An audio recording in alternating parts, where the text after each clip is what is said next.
Lucas en Gea, het is zomer in jullie hart, hè? Ja, klopt. De titel van onze huidige single.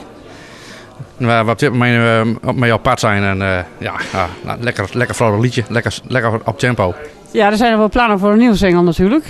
Die komt in september uit. September. En wat voor liedje wordt dat? Beetje rustiger. Beetje echt een liefdesliedje, zeg maar. Een beetje een ballad. Beetje in de stijl van BZN van vroeger. Ja. Een beetje op naar de herfst. Ja, zo is het. Een beetje, het nummer wat we nu hebben is snel. En dan hebben we een beetje country, dat vind ik trouwens wel leuk. Ja.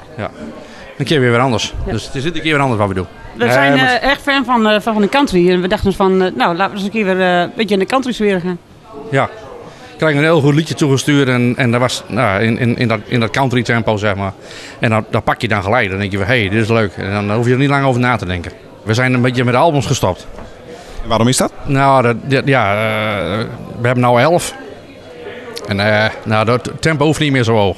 Ik denk dat misschien volgend jaar wel weer een album komt, maar doe mooi kalm.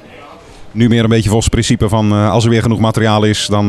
Ja, zo is het wel. Het was iedere keer up tempo, zeg maar. En ik ben sinds 1,5 jaar heb ik weer een volledige baan. Dus zoveel tijd hebben we niet. En met kerst hebben we weer een heel nieuw idee, wat we nog nooit gedaan hebben. Dus, maar daar vertellen we nu nog niks over. Maar daar komt ook weer wat aan te komen.